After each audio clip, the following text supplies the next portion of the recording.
Welcome to Board Gamers Anonymous, episode 140, BGG Top 100, 50 to number 1.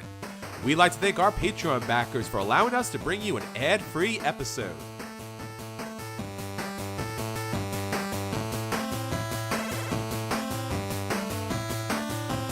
You're listening to a proud member of the Dice Tower Network, dedicated to bringing podcasters together for the greater good of gaming. It's sort of like Voltron, but with better lip syncing. Find out more at dicetowernetwork.com.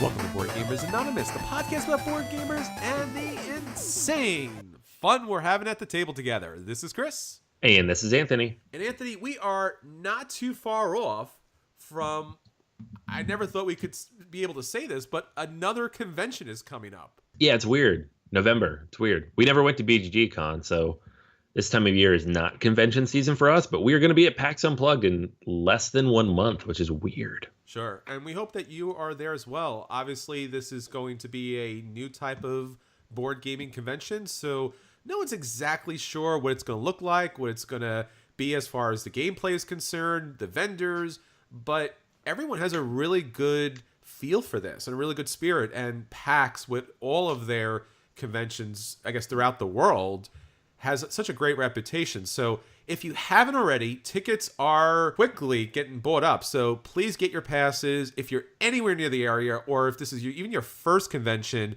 please check it out, because we do want to support the board game industry, and we do want to let them know that this is what fans want. So if this sells out, we could see more of this. And especially the way PAX works, there may be PAX Unplugged all around the country, if not all around the world. Yeah, guys, definitely hop on. And we're going to be there.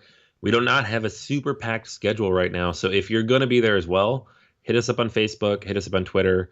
If you're a Patreon backer, you can hit us up on Slack, where we have very specific conversations about this. But we are currently planning our gaming sessions for that weekend, and we'd love to hang out with you guys if you're going to be there. And there's plenty of ways to get in contact with us. As Anthony says, our Slack account is for our very generous Patreon backers that allow us to bring you an ad-free episode. So we would love to have you as part of that group. There's a conversation going on there all the time. You can hit myself, Anthony, or Jason up about anything you want to know about gaming. We're always active on the Slack site. Plus, obviously, there is, our Facebook account, our Twitter, boardgamersanonymous.com, where you can reach out and connect with us via email. And of course, we're also on iTunes and Stitcher and on YouTube. So a lot of places where you can give us reviews, send us comments. We really like to hear back from you. We want this podcast to be about you and about your gaming and how we can join you at the table. So please keep in contact with us. All right. So Anthony, what is actually going on in our social media? What's the question of the week? All right. So I asked everybody how they handled next play selection. Do you have a list, or does it come down to whoever sells it best? So I asked this because I go to my game nights, and it's not like a regular group of friends. It's more of a public setting. So most of the time we sit there for the first 10 or 15 minutes and say, what do you guys want to play? And there's a whole lot of back and forth of everybody just shrugging their shoulders a lot and nobody actually picking a game. So how does everybody else handle this? And there were certainly some answers that were very much the same. Jerry said, awkwardly stand around until someone suggests something. Sometimes that only results in more awkward moans and groans. And then he mentioned as well, my wife is the assertive one. When she's at game night, she tells people what's getting played. So that comes in handy. Robert said they have a democratic dictatorship at his table. Not really sure what that means. Basically, we see how many people are attending, see what games fit that range, and we try and push the ones that haven't been played. He also mentions his wife, who keeps a spreadsheet of people's attendance. Whoa. So it sounds like I need to get my wife involved. It's true. Get her to game night. Maybe that'd help me out a little bit. Eric mentions picking one a day or so beforehand, and then occasionally someone will pick something that's pretty rare. I mean, this means I always have to teach the game, but it is handy for getting some random games to the table. So everybody kind of has a different approach here. I guess it kind of depends on how many people there you know and what your group looks like. If you have a group of regular friends, you can put together spreadsheets and have a rotation and all this stuff. If it's random people you don't know, it comes down to whoever has the loudest voice, which is kind of what my game group is. It's whoever's willing to kind of jump up first and be like, we have to play this, and who's willing to sit down with them. So what about you? How do you handle it? Well, I think typically for the meetups, everyone kind of sits around, looks at each other, and then tries to figure out actually how many people will be gaming that night. So if it's 5 minutes before or if it's 5 minutes after, at some point there's just going to be one of those moments where it's like, all right, so what are we playing? And then you kind of take account for everybody. You realize that maybe you can't play a 7 or 8 player game, or you'll look around and say, does actually anyone have a 7 or 8 player game? And then some people say they might have this or that. And then a couple of people groan and they go, maybe not. And then eventually there's that kind of breaking moment where it's like, all right, we're going to have to do a 4 and a 3 or 2 4s or something like that. And like, okay, great. All right, yeah, oh, good. It breaks the tension. Everyone feels kind of like open to different options. And then everyone just kind of starts shuffling through their bag. And people just kind of like, well, I have this. And it was like, and you hear nothing. Oh, I have that. Yeah, you hear nothing. You're like, I have that. Like, ooh, they have that. And then typically the first person who like almost seconds, like kind of parliamentary procedure, like, I second that board game. And then usually that becomes a group, and then something else becomes a group. I know last time I was playing, I saw that somebody had a game that I really wanted to play, and it was like, oh, that's role player. You got role player, right? He's like, yeah, I got role player. I'm like, oh, I really want to play that. And then I seconded it, and therefore everyone kind of jumped in. And then the second group was like, oh, all right, well, what are we going to do now? And then, they kind of like try to pull something together out of the group they have. But typically my groups are really good. And occasionally there are those, I don't want to call them alpha players, but very charismatic players that typically whatever they want to play or what they drop on the table, people kind of congregate around. In one of my groups, that's our friend Chris. So when he brings games, he's like, all right, we're going to play this. Everyone's like, yeah, Chris, we're totally going to play that.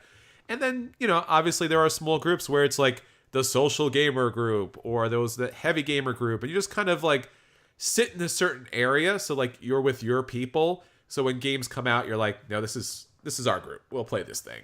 So yeah, it's definitely different depending on which groups you go to. But a lot of good suggestions on keeping the game night going. All right, so Anthony, let's get our game night on going.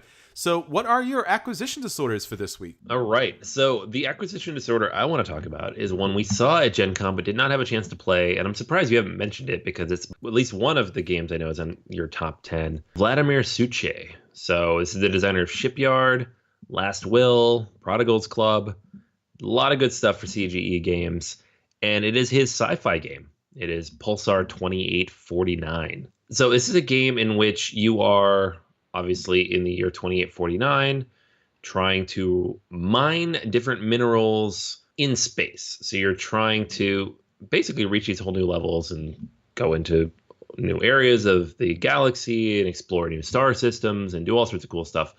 But it's dice-based, so you're going to be rolling dice every round and then drafting those dice to take actions with them. So you'll be adding spaceships to your fleet, going to new star systems, tagging pulsars, all sorts of cool stuff that you would do in space. And so it kind of has that feel of 4X-ish, which most space games end up being, but with more of a Euro feel because it's dice, but it's dice action selection. Some people have gone as far as comparing it to Roll for the Galaxy. I don't really see that. I think you have dice and you have space, and that's why people are saying that. But it's definitely going to be more on the Euro side of things, probably going to end up in that 3-weight range. Not super heavy, but not super light. And that's kind of the sweet spot for me. So I'm pretty excited about this. I think it looks pretty cool. I wish I'd had a chance to play it at Gen Con because it's the kind of game I feel like I would enjoy. But I know it's coming out here, if not at Essen, very close to it towards the end of the year. And we'll see when it hits the US. But sometime in the next few months, I'll get a chance to play this. So I'm pretty excited about it. All right, so a game that I want to talk about is a game that's actually been out for a while, but has recently gone up for a Kickstarter release. This is Too Many Bones Undertow. This is the expansion for, of course, Too Many Bones. And it's currently a Kickstarter project, and its end date is Thursday, November 9th, 2017. So just to take a minor step back, Too Many Bones is a game by Chip Theory Games. And basically what you're going to look at here is you're going to look at a dice builder RPG. So outstanding, wondrous components in a Euro game. So rare, right there. You're looking at something that's a rarity as far as being able to bring high quality components, fantasy theme, but a Euro mechanic. Now, what's interesting about the game is you are basically creating and expanding upon your character throughout the game using all of these different custom dice. So you start building up the character sheet. Each character is unique. Typically, you have your damage dealer, you have your tank, you have your healer, and the dice, and depending on where they are placed on this really nice neoprene mat, they're going to give you special abilities and options to kind of play your character different each and every time. This is interesting because once you kind of build up that character, kind of like role player builds up a character, you'll actually get to kind of battle with these really massive dark creatures, kind of like in Marvel Legendary, where there is the main menace and there's a lot of their minions that are going to come and battle with you. But what this does is a little different, is there is a little separate board in which you're going to put down these kind of poker chips in order to designate your hero characters versus the villain characters in that scenario. And you are going to tactically move your characters around, use your abilities and your attacks to knock out the other bad guys by rolling dice. They're going to roll dice as well. There's initiative in this game. So it has a lot of different elements from a lot of different games. So this expansion pretty much is more of the same. It's a 1 to 2 player game. It's kind of a little bit of a slimmed down version of it. Although with this Kickstarter, you can pick up the additional character sheets, which is really going to expand. The replay value of this game becomes, in some ways, almost infinite with all of the different things that come with this. So for the base game, you're going to get a $68 version, which gives you those 2 characters, the bad guys for there, those custom dice, those custom poker chips. But for the larger, and especially if you want to pick up the base game, you're looking at something like $290, if not more, with some of the add-ons. So it becomes a very expensive game. As I said earlier, great components, RPG game, interesting artwork, a different art style than we typically haven't seen before. It's a long game, but it's one of those long games that's probably worth your investment. I'm looking forward to this at some point. Haven't gotten the original base set to the table. I know it plays one. I know it plays many. I know it plays for a long time. But Too Many Bones Undertow looks like something that's worth checking out. Yeah, I got my eyes on this one too. I missed the first Kickstarter. I missed the second opportunity to order it. Sure. Missed the chance at Gen Con to pick it up. I don't know. It's one of those weird games you just remain on the fence on forever. But still on that fence. Still hanging out. Yeah, it's one of those games that, because it's so long, because it uses RPGs, fantasy, dice rolling, and a lot of these custom components and a lot of table space, you typically don't see it at the game table very often. All right, so that's our acquisition disorders. Now let's talk about what's actually hitting our table this week. So Anthony, what did you get to the table? All right, so we just said that there are not that many space games with a Euro theme. It's true. Here's one with the Euro theme. Kepler 3042. Gotcha! This is a game that was released last year at Essen, and it's from Placentia Games, which does not have US distribution. But the reason I want to talk about it is because Renegade Game Studios picked up the license. They are releasing this at Essen, I think, next week, but in the US in the next couple of months. And it is a space game in which you are exploring and colonizing and terraforming, but it is a Euro, so it is not a 4X game. And there are a couple of descriptions out there that say it's a 4X game, but I will argue with them because it's very much resource management. It's very much economic. It is a pure Euro if I've ever seen one, and that is why I like it. So let me tell you what it does. Kepler 3042, you have 2 boards. You have a technology board that has 5 different technologies on it. There's space flight. I'm not going to remember all the names of these, but there's space flight, basically. There's quantum something or another that lets you kind of transfer different materials between each other. There's energy production, there's terraforming, and there's antimatter. There are 3 different resources that you have control of. There is energy, matter, and antimatter. There's a set number of those cubes you have available to you throughout the game. You start the game with 3 matter and 3 energy, and then these different actions and technology upgrades let you gather more of those that let you take more actions. Then you have a player board with 9 different actions on it. And the actions include things like build ships, move ships, generate energy, generate antimatter, build different, move your ships faster, terraform planets, colonize planets. The basic idea is you're trying to build ships, move them out, increase your technology to move those ships faster, colonize different planets, get those planets, terraform those planets, and get points by terraforming them. So it is very much resource management, because to do all those things, there are 4 steps in between. It feels like a very tight, very carefully managed game in which you never feel like you have enough resources or never have enough actions or points or what you need to actually get anything done. But the reason I really like it is that you never actually get punished for anything. Everything's very tight, and there's a lot of limitations on what you can do. But the actions and events that come up every round are generally positive. They tend to be catch-up mechanics, so they benefit the people in last place, but they're never negative for anybody. The planets that you're going out to explore are random, but they never hurt you necessarily. They might not be what you're looking for, but it's never bad. Like, if you find a planet, something good's going to come of that, even if it's not the one you're looking for. There are actions that you can take to improve your options of getting good planets and getting good resources and getting good opportunities to take these actions. So it's not like a 4X game where you go out and you're like, I'm going to explore this corner of the universe, and oh, I died because it's a supernova that blew me up. And I'm going to go explore this corner of the universe, and oh, now I died because it's a minefield of whatever. A lot of these 4X games, and Xayah, I have to mention Xayah because, oh my God, Xayah, are like this, where you could feel like you're doing a lot of cool stuff and then you just die because you found something random. This one's not like that. It's very much resource management. It's designed to help you build your engine, and you're always building it up. And it's all about efficiency and getting the right stuff and building a strong system and getting the right stuff in place.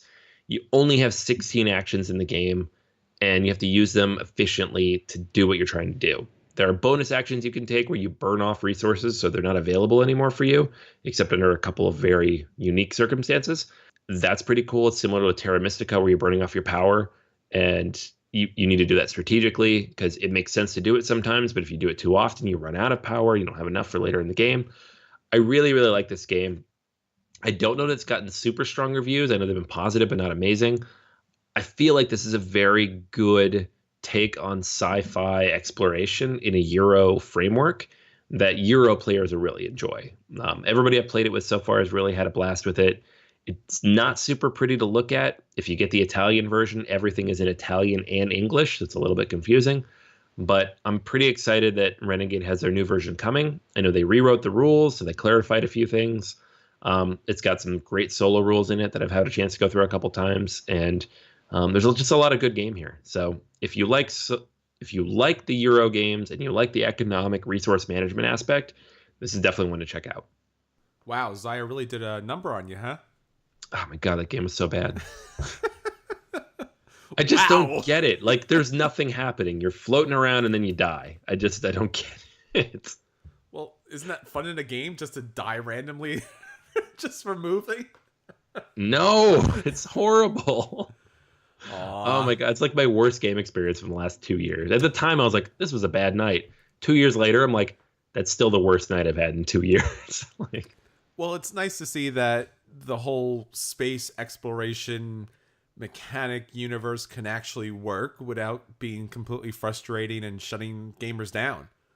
Yeah, turn it into a Euro, and I love it. Eclipse is a nice middle ground. I like Eclipse too, okay. But I think I like Kepler better. And then at some point, not too long from now, we'll be talking about TI4.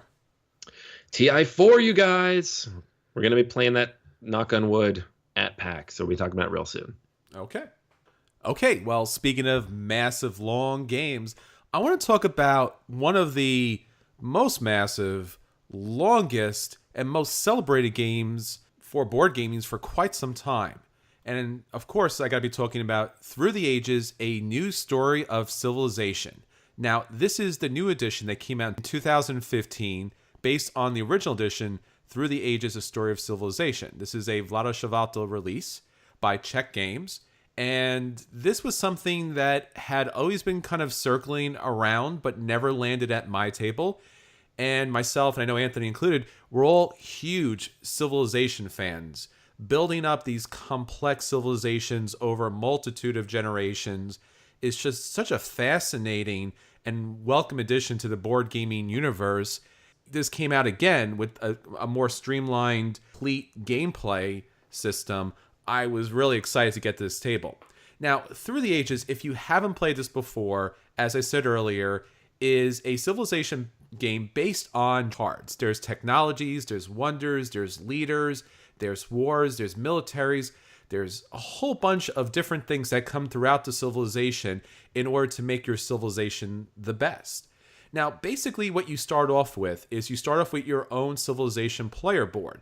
This is going to give you the basics of what you're going to be building on for later on. So starting, early on in your generations, you are going to be looking at, the real basic agriculture and mining and philosophy and religion and warriors. And this start to your civilization is going to be the basis for everything that follows.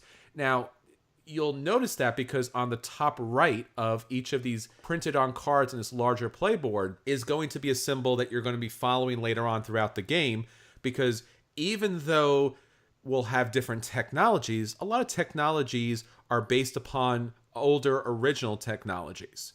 Now, also on this board, there's going to be a nice little kind of play sequence in the middle of the board, and then you're going to have your resources that you're going to use in order to build up your military, your farming, your science, your minerals, and the happiness that's based in the religion, at least at the start of the game, for your civilization. And then finally, you're going to have your food track. And food track is going to be important because, and on the bottom, you're going to have your population track, where you're going to be able to get more workers to be able to build up your civilization.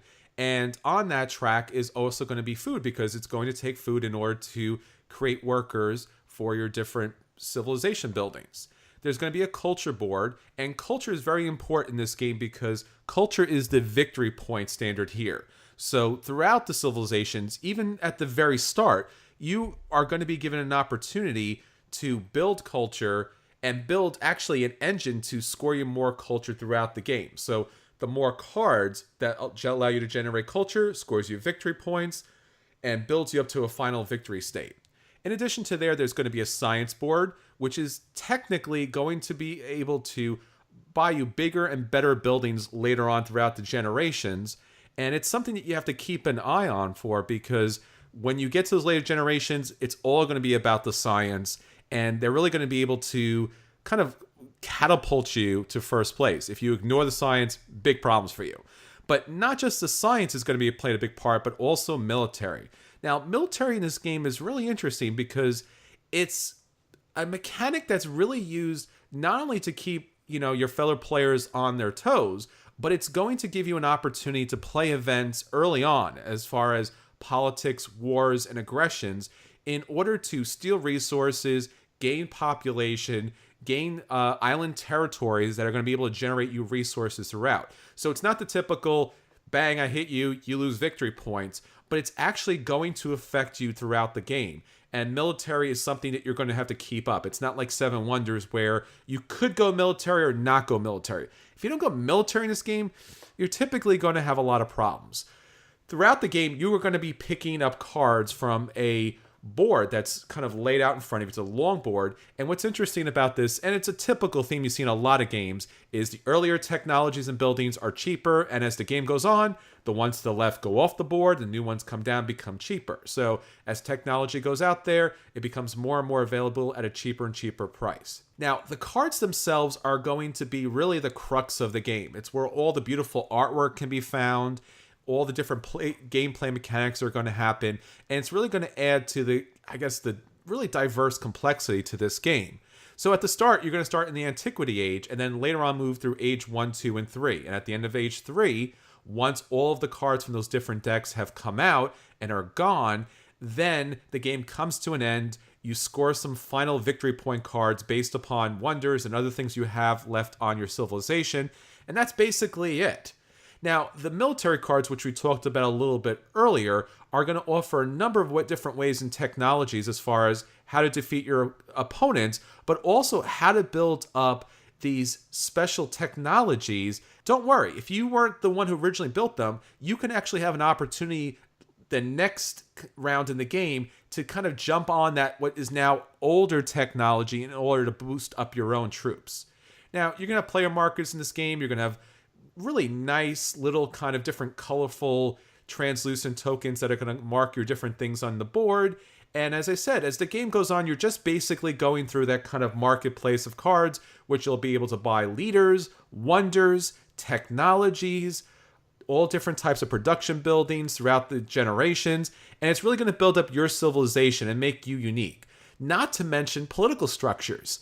So as the game goes on, you can actually build these political structures that are going to allow you to have more actions, both civic and militarily. This is really important because in order to take an action in the game, you have to have these civic actions available to you. But if you want to build up military, you obviously have to have military actions available to you as well. And there's also going to be opportunities to gain civic cards and military cards by not using those actions. So if you hold on to those tokens, that's great because now you can pick up more cards that are going to kind of globally affect everyone throughout the game. But basically, when you take an action, you are going to be able to place that token on one of those different civilization cards and then pay the cost, which is typically going to be that iron coal resource throughout the game. And that's going to allow you to generate whatever the resource on the card is. But obviously, throughout the game, you're going to build better and better technologies. And then you're going to be able to, at a discount from the card you built previously, be able to upgrade those workers to a better technology that's going to be more efficient than previous technologies.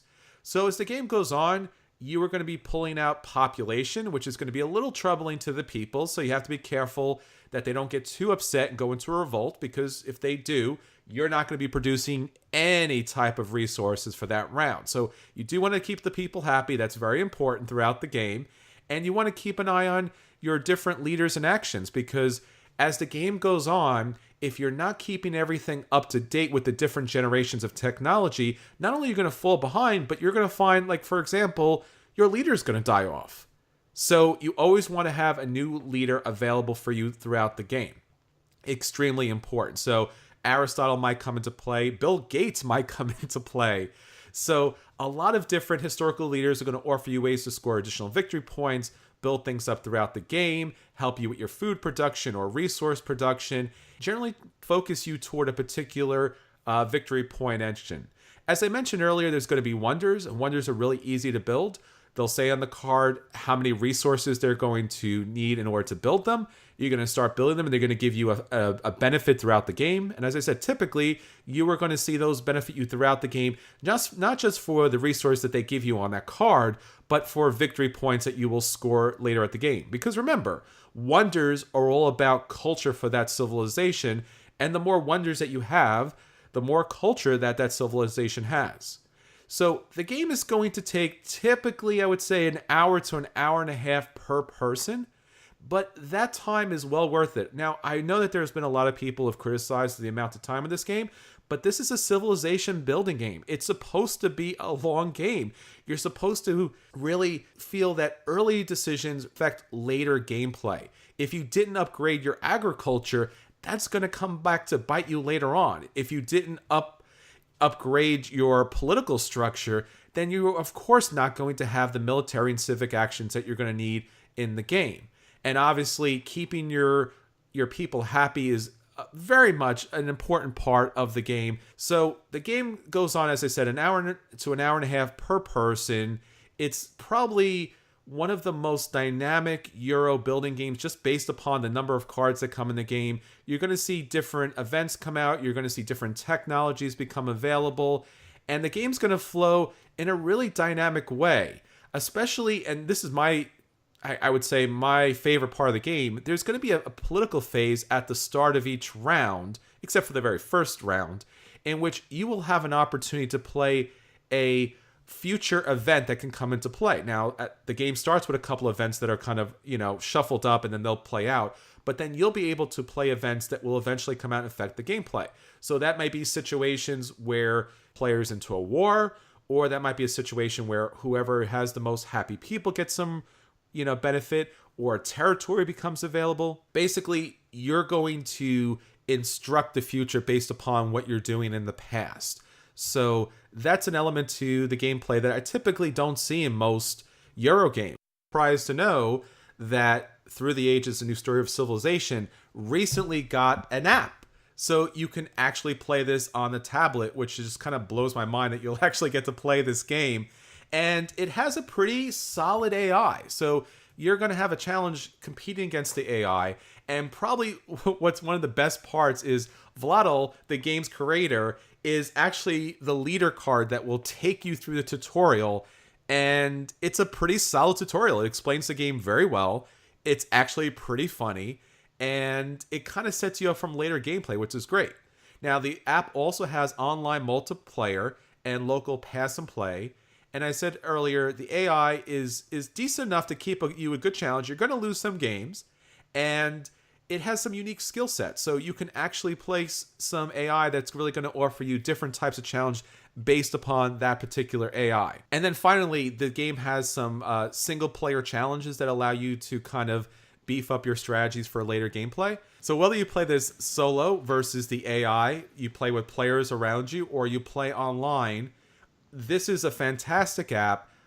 Typically, Euro games, especially games that take up typically this much table space, is kind of a mess because usually they can't fit everything on the board, and it's a little challenging.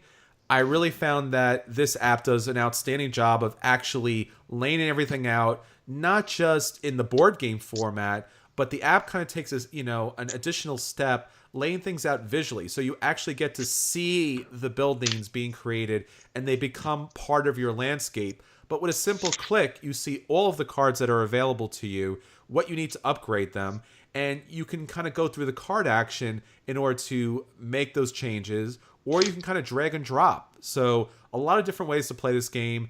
The board game is a buy, and the app is a buy. And if you like anything about Civilization games, you really owe yourself to play it. Yeah, I mean, I got to say for the app at least, like the amount of hours I put into this so far, and the number of hours it would have taken to do that on the tabletop, good God.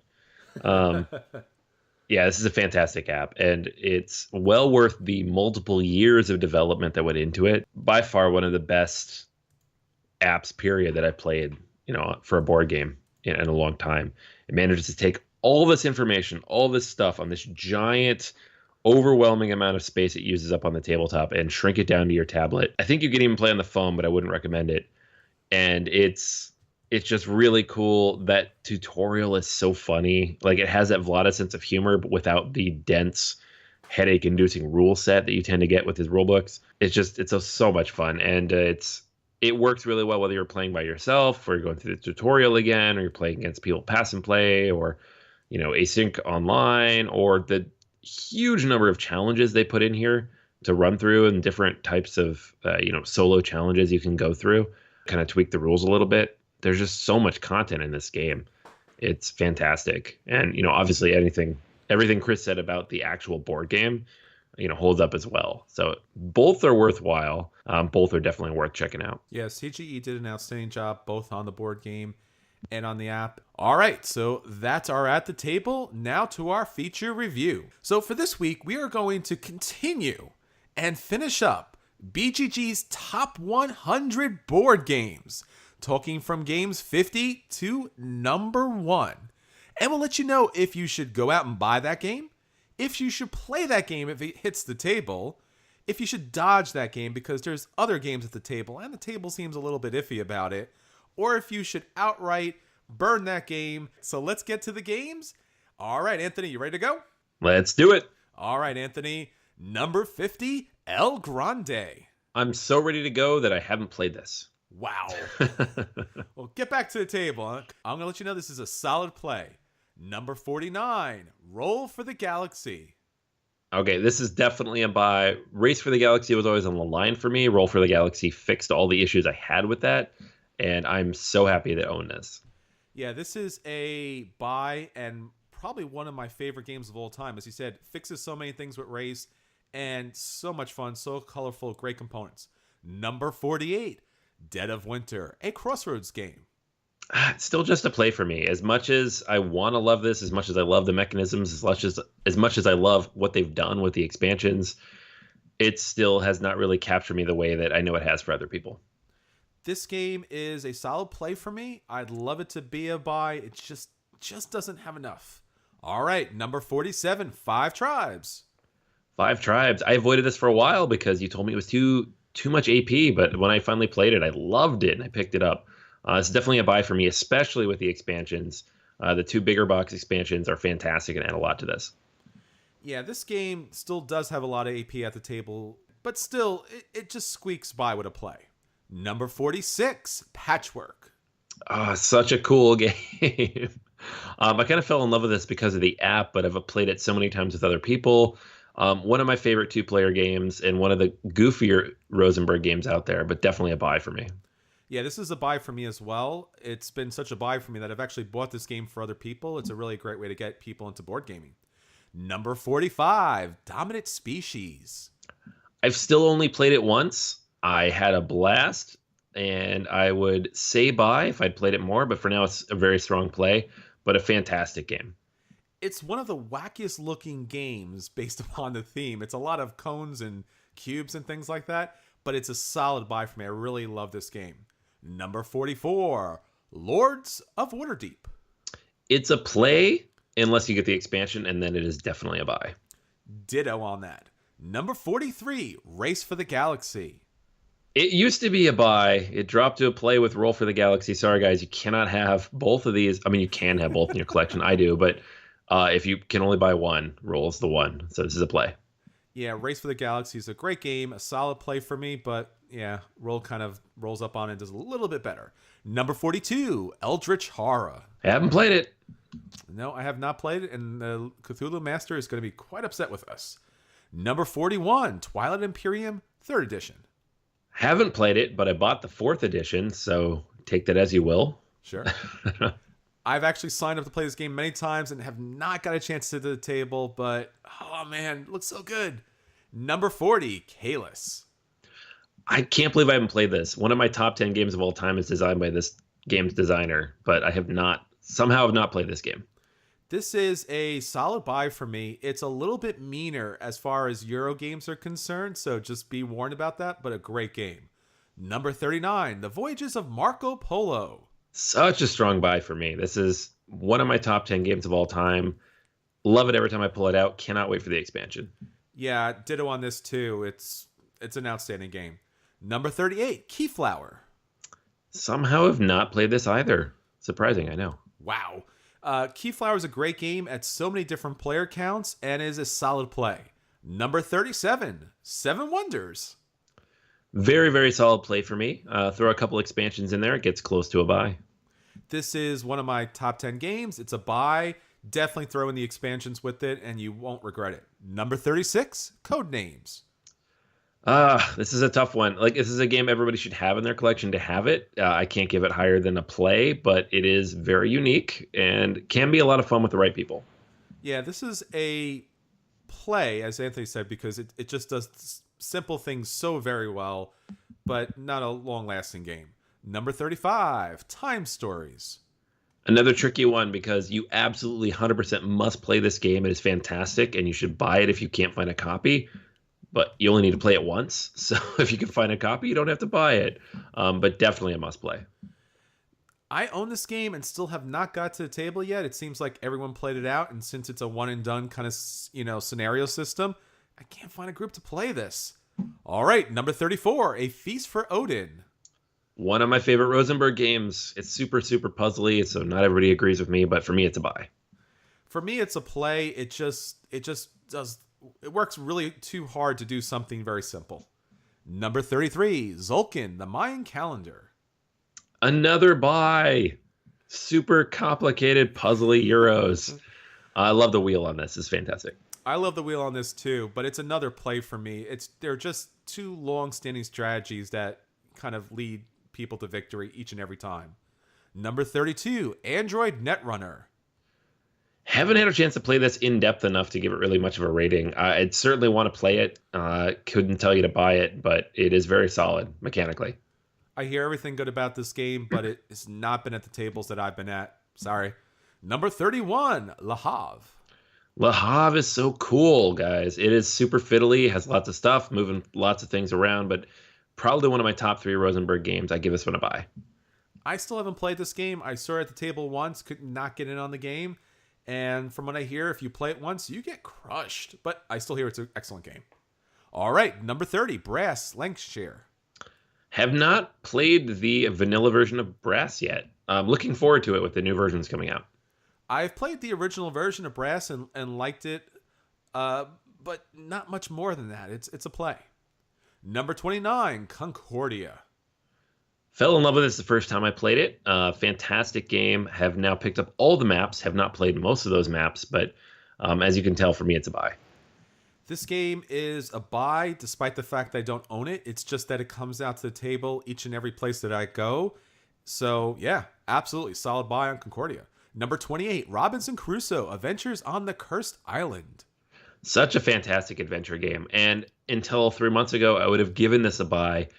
I'm going to be a little controversial and say that First Martians jumps ahead of this one. For me, Wow. That's the one I would buy if I had to pick one of these two. But it is such a strong game. If First Martians theme does not do it for you, this one's a buy. If it does, this is a play. It's a solid play for me. It's a little fiddly, but it does some really interesting things as far as decision making is concerned. Number 27, Viticulture Essential Edition. Viticulture is such a great game, and it's one of those solid worker placement games you can bring out for almost any group. It's such a strong play for me. I really want it to be a buy. I just haven't quite gotten to that point. This game's a buy for me. It's as someone walking by one night said, "Oh, they're playing Italian Monopoly." I'm like, not so much, but so much more better than that. All right, solid buy for me. Number 26, Food Chain Magnate. Food Chain Magnate, the first time I played this, I had a miserable experience. I got destroyed. I spent an hour in the middle of the game doing nothing, and then I had to play again. I've played it now many times since. It's against all odds, and I don't typically like this kind of game. It is definitely a buy for me. This is one of my favorite games. It's such a nice, crunchy Euro game, but at the same time, it's really accessible. Number 25, Orleans. Orleans was surprisingly fun for me. I give it a strong play. The expansions push it pretty close to buy, but they're decently expensive with all those modules. So definitely worth checking out, though. Yeah, this is a solid play for me. I haven't gotten the expansions to the table other than the little mini ones that came out really early on, so it might move up to a buy later on. But as of now, I'm pulling out of the bag just to play. Number 24, Eclipse. All right, so this is one of those Euros that did the 4X early on, and it does it really well. It has a lot of issues, though. It's fiddly. It's got some weird end mechanisms. The balance isn't always there, but it is a very solid game. It's definitely worth a play. Yeah, it's a solid, high-ranking play for me. It's so thematic. It's so epic. As you said, if it wasn't for the fiddliness and the little challenges here and there, it would be a big buy on my list. Number 23, Power Grid. Such a buy, guys. I have so many maps for this. It's a solid play for me. It becomes a little samey at certain spots, but it's a really great game, especially with a large player count. Number 22, Star Wars Imperial Assault. All right, like Descent, this one is a very solid play for me from the campaign side. The skirmish side, however, is a buy if you have a group with which to play. Full disclosure, I've bought all of this because I'm a Star Wars fan, but the game is very solid. I'm a big Star Wars fan as well, but I have not picked this up, and unfortunately, I haven't played it either, so hopefully I'll get back to you soon. Number 21, Mechs versus Minions. One of the top productions I've ever seen. It's still just a play. The game is really good. It's still programming, though, and I can't give that much higher than a play just because of the mechanisms, but everything out of this box is just beautiful and fantastic to look at. League of Legends fan, and I was shocked to see this game come out. But as Anthony said, the programming kind of brings it down to a play. But man, what a great production. Number 20, Mansions of Madness, 2nd edition. I surprised myself more than anything in the world when I picked this one up, but I played it with some friends a couple times, and it became a buy. I don't know where that came from, but with the app, it just becomes such a cool experience. Yeah, I haven't gotten down with the madness yet, so I can't give you a review. Number 19, Arkham Horror, the card game. 2 Arkham games in a row, guys. I bought both of them. I love both of them. I don't know what's going on. It's the end of the world. 2 Arkham Horror games that I'm going to have to go, huh? All right. That's what I would expect, right? But no. I haven't gotten into it yet. Number 18, Through the Ages, A Story of Civilization. This is the 1st edition. Yeah, I didn't play the 1st edition, so I'm going to skip based on the fact that I've played the newer edition first. Yeah, I haven't played the first edition, but I hear the second edition's much more streamlined and people are loving it much more. Number 17, Blood Rage. Blood Rage! Bye, obviously. It's Blood Rage. Yeah, it's Eric Lang, it's Blood Rage. It's everything a Eurogamer could want for a themed game. It's everything a themed gamer could want to have a board game. Number 16, Mage Knight board game. I absolutely love this game. It's one of my favorite games, probably top 10. But the huge caveat here, only 1 or 2 players. Don't play with 3 or 4. Then it becomes almost a dodge, I'd say. But with 1 or 2, it's a very strong buy. And I'll have to say I have not played this game because since Anthony's only playing solo, I never get to the table. Number 15, Agricola. So you thought this would all be buys and plays, did you? Yes. Gotta say, guys, Agricola hasn't won me over yet. It's still a dodge. Gasp. I know. Well, I picked up the new reprint quite recently, and I still love this game. It's got to be in my top 10. Great, great game. Number 14, Great Western Trail. I still want this to be a different theme. I don't know why. I really, really like the game. The mechanisms are fantastic. I can't get it myself to bring it out as much as I'd like, though. It's a very strong play. With a different theme, I think it'd be a buy for me. I agree 100%, and we did not collaborate on this answer. It's a play. There's just something uninspired about the game, but otherwise, mechanically, it's such a great game. Number 13, Puerto Rico. I don't know how I haven't played this yet. Wow. But I have not played this yet. Jeez, man. Puerto Rico is one of the best games of all time. It's set on the top 100 list forever. You should really go out and play Puerto Rico. Number 12, War of the Ring, 2nd edition.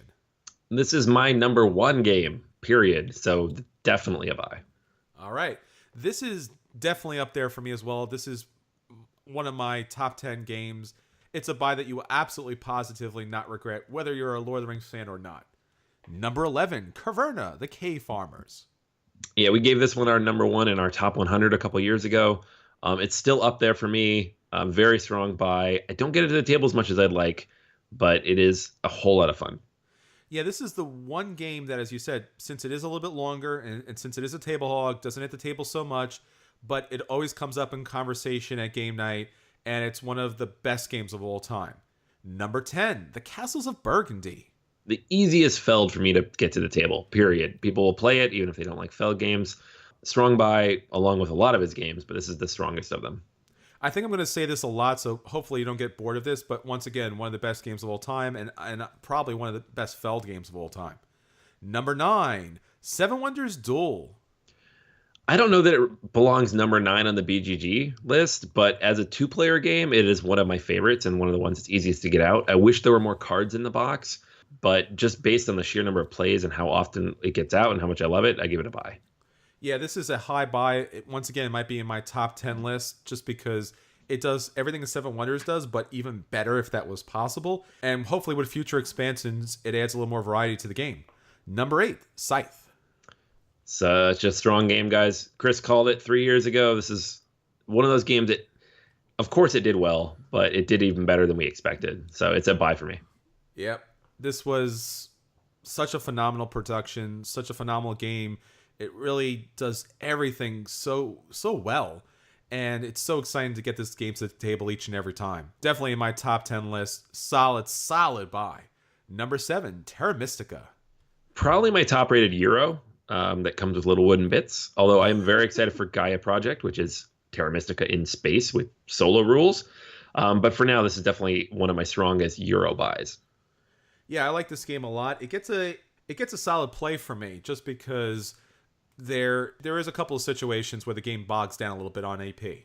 Number 6, Terraforming Mars. Oh, man. One of my favorite games in the last 2 years, hands down. I've played it 30 or 40 times at this point. Love this game. Why is the production not better? I cannot handle this. I give it a reluctant buy, but it's still hard after all this time, even with all those plays, to tell you to go spend $70 on this game with the crappy components. Yeah, this game is a high buy for me as well. It's one of my favorite games.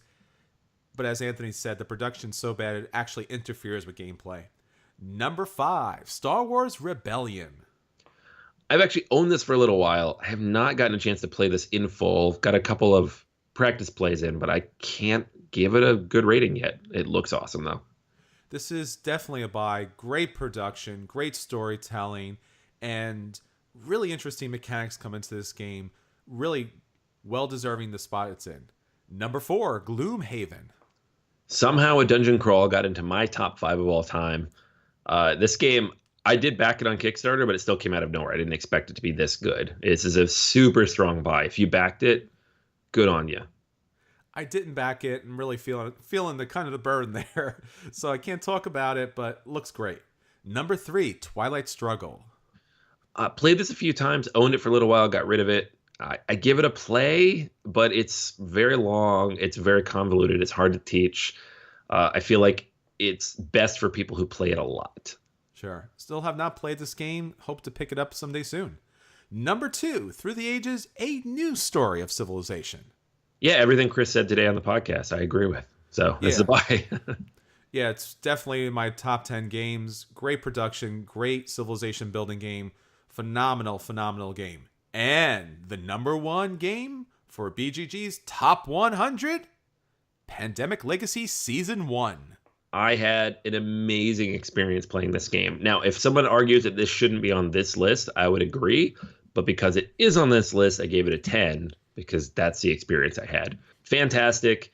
And the week you're listening to this, if you're downloading it as it comes out, Pandemic Legacy Season 2 is coming out. So I'll be playing that very soon. Very excited. No, have not gotten this game to the table yet. Hope to play it some point soon. From what I hear, it's deserving of its number 1 ranking on the BGG's Top 100. So there you go. The top 100 games for Board Game Geek and our reviews. Hopefully that will help guide your purchases on the future. And when one of these top 100 games gets to the table, whether you should buy it, play it, dodge it, or just kind of run out of there screaming. All right, that's everything for this week. Until next time, this is Chris. And this is Anthony. And we'll save you a seat at the table.